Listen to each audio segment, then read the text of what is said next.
જય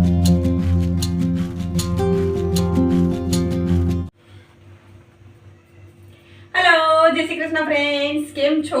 આજના નવા વિડીયોમાં તમારું બધાનું સ્વાગત છે અને આશા કરું છું કે તમે લોકો મજામાં જ હશો. તો ફ્રેન્ડ્સ, આજે મધર્સ ડે છે, તો બધી જ પ્રાઉડ મધરને હેપી મધર્સ ડે. તો આજે આપણે બનાવશું કેક મધર ડે ને સેલિબ્રેશન કરવા માટે. તો ફ્રેન્ડ્સ, આજે ડબલ ખુશખબરી છે. મધર્સ ડે તો છે જ, પણ સાથે સાથે મારી ચેનલ મોનેટાઇઝ થઈ ગઈ છે. 1000 સબસ્ક્રાઇબર અને 4000 વોચ ટાઈમ, જે મોનેટાઇઝેશનનો ક્રાઇટેરિયા હોય છે, તે કમ્પ્લીટ થઈ ગયો છે. અને આ બધું જ પોસિબલ બન્યું છે તમારે લીધે. મહેનત મારી હતી, પણ તમારા સપોર્ટ વગર આ બધું અધૂરું છે. તો થેન્ક યુ સો મચ તેના માટે. અને હું ટ્રાય કરીશ કે તમારી સાથે સારા સારા વિડીયો શેર કરું અને આપણી જે યુટ્યુબ ફેમિલી છે તે મોટી થતી જાય. તો ફ્રેન્ડ્સ, ચલો આજે આપણે કેક બનાવશું, ફ્રૂટ કેક, અને એ પણ કુકરમાં, ઓવન વગર. તો જેની પાસે ઓવન નથી તે પણ ઇઝીલી ઘરે કુકરમાં કેક બનાવી શકે છે. તો ચલો કેક બનાવીએ.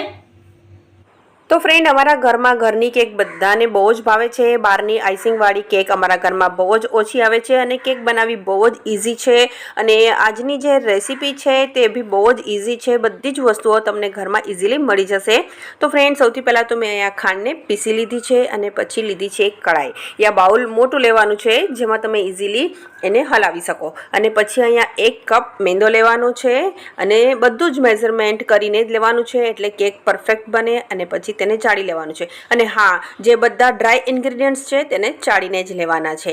અને પછી તેમાં મિલ્ક પાવડર નાખવાનો છે. મિલ્ક પાવડર 2 ટેબલ સ્પૂન નાખવાનો છે. અહીંયા 1 કપ મેંદો લીધો છે, 2 ટેબલ સ્પૂન મિલ્ક પાવડર લીધો છે અને 2 ટેબલ સ્પૂન જેટલો આપણે કસ્ટર્ડ પાવડર લેશું. તો ફ્રેન્ડ, મારા ઘરમાં કસ્ટર્ડ પાવડરનો યુઝ વધારે થાય છે, એટલે હું મોટું પેકેટ જ લાવું છું. તો અહીંયા કસ્ટર્ડ પાવડર અને મિલ્ક પાવડર બંને 2 ટેબલ સ્પૂન લીધો છે અને તેને પણ ચાળી લેવાનો છે. હવે તેમાં બેકિંગ પાવડર અને બેકિંગ સોડા લેવાનો છે.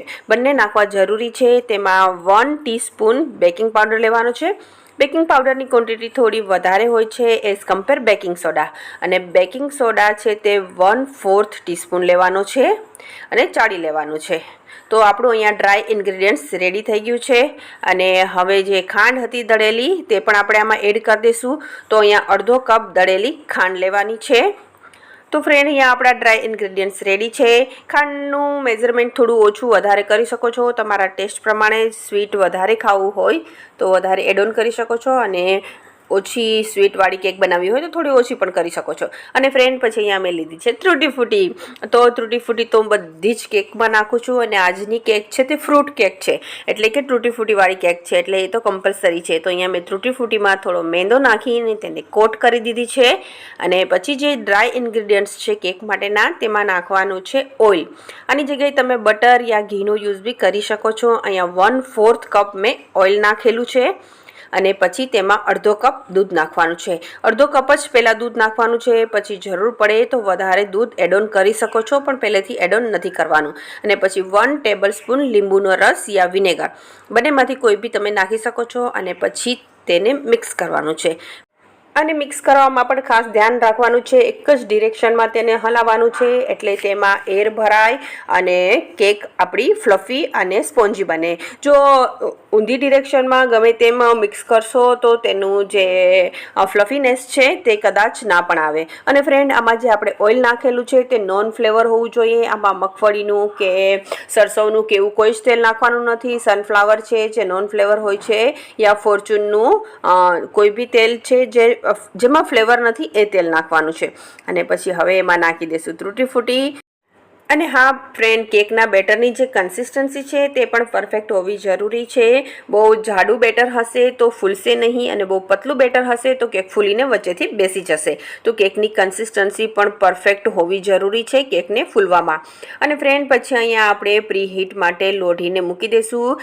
કેક યા કોઈ બી બેકિંગ વસ્તુ માટે જેમાં આપણે જેને બનાવી છે તે પ્રીહીટ કરવું બહુ જ જરૂરી છે. તો અહીંયા મેં લોઢીને સ્લો ગેસ ઉપર પ્રીહીટ માટે મૂકી દીધી છે. 5 મિનિટ પહેલાં આ પ્રોસેસ કરવાની છે. અને કુકરને હવે ઘી લગાવીને ગ્રીસ કરી દઈશું. ગ્રીસ કરવું બહુ જ જરૂરી છે. ઉપર સુધી ગ્રીસ કરવાનું છે. જ્યાં સુધી ગ્રીસ કરેલું હશે ત્યાં સુધી કેક ફૂલશે, એટલે ઉપર સુધી ગ્રીસ કરી દેવાનું છે. અને પછી તેમાં નીચે આપણે લગાવશું બટર પેપર. તો ફ્રેન્ડ, આ બટર પેપર મારા હસબન્ડનો નવો શર્ટ લીધેલો હતો, તેમાં આવેલું હતું. ઓલમોસ્ટ નવા કપડાની અંદરથી આ બટર પેપર નીકળતું જ હોય છે અને તેને હું રાખું છું. આવી રીતે કોઈ બી બેકરી આઇટમ બનાવી હોય ત્યારે કામ લાગે છે. તો અહીંયા મેં કુકરના શેપનો રાઉન્ડ શેપ ડ્રો કરી લીધો છે અને હવે તેને કટિંગ કરી દઈશ અને કુકરમાં નીચે બેઝમાં સેટ કરી દઈશ. બટર પેપર લગાવવું જરૂરી એટલા માટે છે, તેનાથી કેકનો જે બેઝ છે તે બળતો નથી અને સોફ્ટ રહે છે. એટલે બટર પેપર જરૂરથી લગાવજો. અને ફ્રેન્ડ, જો બસ અહીંયા બટર પેપર રેડી છે અને હવે તે કુકરમાં સેટ કરી દેશું અને તેને પણ ઉપરથી ઓઇલ, ઘી યા બટર જેનાથી બી તમારે કુકરને ગ્રીસ કરવું હોય તે કરી શકો છો. તો તેનાથી બટર પેપરને પણ ગ્રીસ કરી દેશું. તો ફ્રેન્ડ, અહીંયા કુકર રેડી છે. હવે બેટર લઈશું અને એને કુકરમાં શિફ્ટ કરશું. અહીંયા કેકમાં મેં કોઈ બી ફ્લેવર એટલે કે કોઈ બી એસેન્સ નાખેલું નથી. તમે વેનીલા એસેન્સ યા ફ્રૂટ એસેન્સનો યુઝ કરી શકો છો.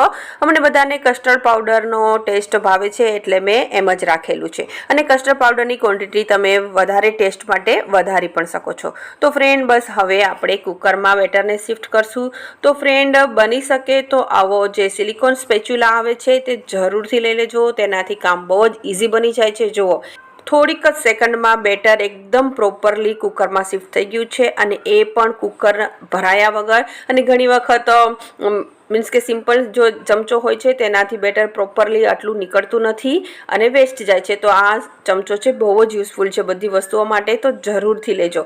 અને બસ ઉપરથી પાછી થોડી રોટી ફૂટી નાખી દેશું અને હવે કુકરના ઢાંકણમાંથી રિંગ યા સીટી બેમાંથી એક નીકાળી દેવાનું છે. તો અહીંયા પહેલાં મેં રિંગ નીકાળી તો કુકર પ્રોપરલી બંધ નહોતું થતું.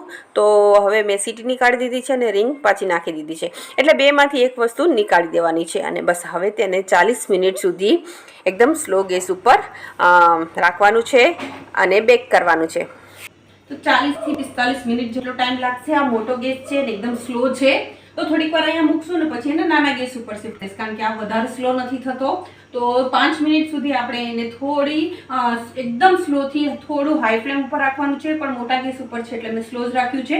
અને પછી એકદમ ધીમા તાપે રાખવાનું છે એટલે એને આપણે સ્લો ગેસ ઉપર શિફ્ટ કરી દઈશું. તો ફ્રેન્ડ, 40 થી 45 મિનિટ પછી આપણે ચેક કરશું. તો ચાલો ત્યાં સુધી આપણે રાતની રસોઈ રેડી કરી લઈએ. અને આજે રાતની રસોઈમાં બનવાનું છે બધાનું ફેવરિટ ડિનર, ખીર, પૂરી અને શાક. તો ચલો હવે તેની પ્રિપેરેશન કરી લઈએ. અને ફ્રેન્ડ, ખીર પણ હું કુકરમાં જ બનાવું છું. તો ભાત પલાળીને મેં કુકરમાં બોઇલ થવા માટે મૂકી દીધા છે. તેનાથી વિધાઉટ ક્રીમ ખીર એકદમ લચકદાર બને છે, કારણ કે ભાતમાં સ્ટાર્ચનો ભાગ વધારે હોય છે. અને ખીરને થીક કરવા માટે બહુ ઉકાળવી પણ નથી પડતી. બહુ જ જલ્દીથી કુકરમાં ખીર બની જાય છે. અને પછી અહીંયા 5 મિનિટ થઈ ગઈ છે તો કુકરને હવે નાના ગેસ ઉપર શિફ્ટ કરી દઈશ અને 40 મિનિટ માટે એકદમ સ્લો આંચ ઉપર કેકને બેક થવા દેવાની છે. વચ્ચે વચ્ચે ચેક કરવાનું છે 30 મિનિટ પછી, કારણ કે ઘણી વખત વધારે ટાઈમ પણ 5 મિનિટ જેટલો લાગી શકે છે. અને વારંવાર કુકર ખોલીને તેને ચેક નથી કરવાની. તેનાથી કુકરની જે એર છે તે નીકળી જાય છે અને કેક બનવામાં વધારે ટાઈમ લાગે છે. અને પછી આવી ગઈ છું હોલમાં. સૌથી પહેલાં તો સોફા ક્લીન કરીશ. તો ફ્રેન્ડ, તમને ખબર જ છે વેકેશન ચાલે છે તો ઘરની હાલત થોડી અસ્તવ્યસ્ત જ રહે છે, કારણ કે બધા ઘરમાં હોય છે. અને બસ હવે અહીંયા જે મેં સવારે કપડાં ધોયા હતા તેને ઘડી કરવાના બાકી હતા, તો તે કામ લઈને બેઠી છું. કારણ કે એક સાઈડ કુકરમાં કેક બને છે અને એક સાઈડ ખીર માટે ભાત બને છે. તો અત્યારે મારી પાસે થોડો ટાઈમ છે.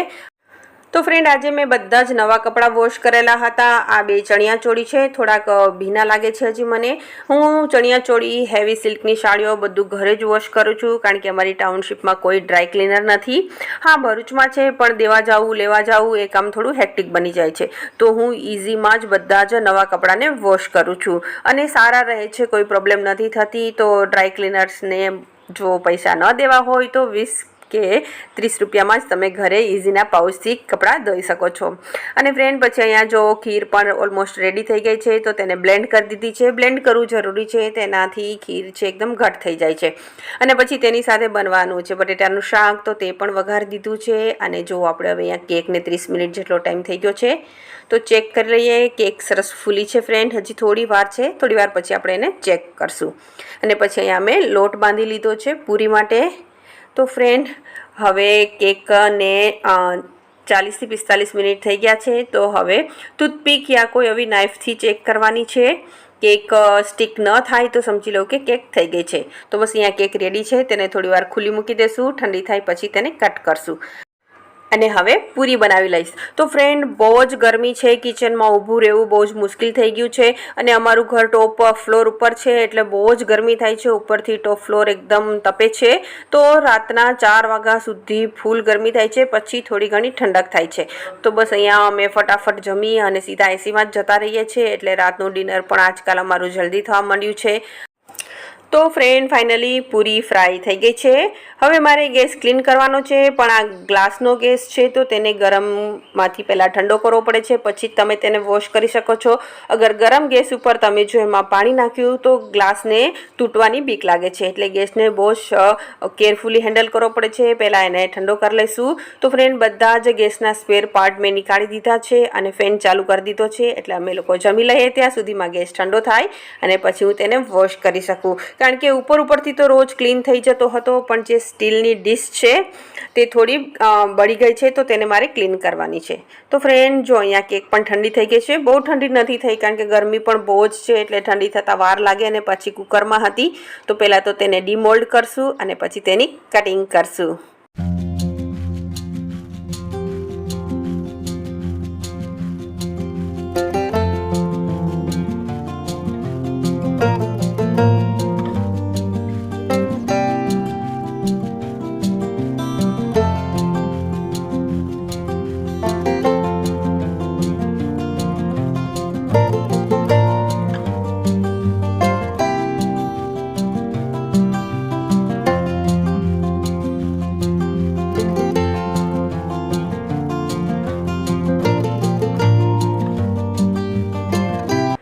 તો ફ્રેન્ડ, કેકનો લુક બ્રિટાનિયા કેક જે બહાર રેડીમેડ મળે છે તેના જેવો જ આવે છે. બહુ જ ઇઝી છે, બહુ જ ટેસ્ટી છે. જરૂરથી ટ્રાય કરજો.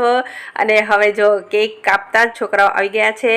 તો બસ હેપી મધર્સ ડે આવી રીતે અમે લોકોએ સેલિબ્રેટ કર્યો. પાર્થિલ સ્વિમિંગ ગયો છે તો પાર્થિલ બસ હમણાં થોડી વારમાં આવી જશે અને પછી અમે ડિનર કરશું. તો ફ્રેન્ડ, જરૂરથી ટ્રાય કરજો. બહુ જ ટેસ્ટી બની છે કેક. અત્યારે થોડી હજી ગરમ છે, ઠંડી થાય પછી બહુ જ ફાઇન લાગે છે. તો ચલો ફ્રેન્ડ્સ, હવે ડિનર તૈયાર છે. સૌથી પહેલાં ભગવાનને અર્પણ કરશું અને તમે પણ આવી જાઓ ડિનર કરવા માટે.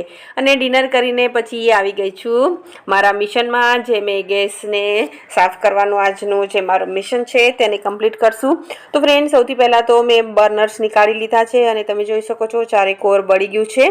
તો જે કોઈ બી વસ્તુ યા ગેસ જ્યારે બળી ગયો હોય છે ત્યારે આ પ્રોસેસ બહુ જ યુઝફુલ લાગે છે. તમે આનાથી પ્લેટફોર્મ પણ ક્લીન કરી શકો છો જો એમાં વધારે સીલ જામી ગઈ હોય તો સૌથી પહેલાં તો અહીંયા મેં લિક્વિડ સોપ લીધો છે. પછી એમાં 1 ચમચી બેકિંગ સોડા નાખેલો છે અને પછી વિનેગર નાખેલું છે. ત્રણેયને સરખી રીતે મિક્સ કરવાનું છે અને પછી ગેસ ઉપર જ્યાં બળી ગઈ છે ડિસ્ક તેના ઉપર અપ્લાય કરવાનું છે અને પછી અડધી 1 કલાક જેટલું તેને રાખી મૂકવાનું છે. એટલે જે બળી ગયેલો પાર્ટ છે તે થોડો સોફ્ટ થાય અને પછી તે ઘસવાથી ઇઝીલી નીકળી જાય. તો ફ્રેન્ડ, આ પ્રોસેસ બહુ જ ઇફેક્ટિવ છે. જરૂરથી ટ્રાય કરજો. જો તમારો ગેસ વધારે ખરાબ થઈ ગયો હોય તો તે ઇઝીલી આનાથી સાફ થઈ જાય છે. હા, અત્યારે રેડીમેડ માર્કેટમાં ગેસ ક્લીનર મળે જ છે, પણ જો તમારે હોમમેડ પ્રોસેસ ટ્રાય કરવી હોય તો આ જરૂરથી ટ્રાય કરજો. તો હવે ગેસને અડધી કલાક છોડી દેશું. ત્યાં સુધીમાં વાસણ કરી લઈશ. તો વાસણ થઈ ગયા છે. હવે ગેસને જ્યાં લિક્વિડ નાખેલું હતું ત્યાં જે વાયરનો કૂચો આવે છે તેનાથી ઘસીને સાફ કરવાનું છે. ઇઝીલી સાફ થઈ જાય છે કારણ કે પલળ્યું હોય છે એટલે સોફ્ટ થઈ ગયું હોય છે. અને ફ્રેન્ડ, જો તમારો પ્લેટફોર્મ છે યા ફિર કોઈ વાસણ છે તે પણ વધારે બળી ગયું હોય તો આ લિક્વિડથી તે ઇઝીલી ક્લીન થઈ જાય છે. તો અહીંયા બસ મેં બધી ડિસ્ક સાફ કરી લીધી છે. હવે ગેસને લિક્વિડ સોફ્ટથી ક્લીન કરી લઈશ. આમ તો હું ગેસને વધારે ગંદો થવા નથી દેતી કારણ કે આની જે ડિસ્ક છે તે નીકળતી નથી, ફિક્સ છે અને તેને ક્લીન કરવી થોડી મુશ્કેલ છે. તો ફ્રેન્ડ, જ્યારે પણ આમાં કંઈ પણ વસ્તુ ઉભરાય છે તરત જ ક્લીન કરવી પડે છે કારણ કે બીજી વખત તમે ગેસનો યુઝ કરો તો તે બળી જ જતું હોય છે. એટલે હું ટ્રાય જ કરું છું કે કંઈ વસ્તુ ન ઉભરાય, પણ ઘણી વખત થઈ જતું હોય છે.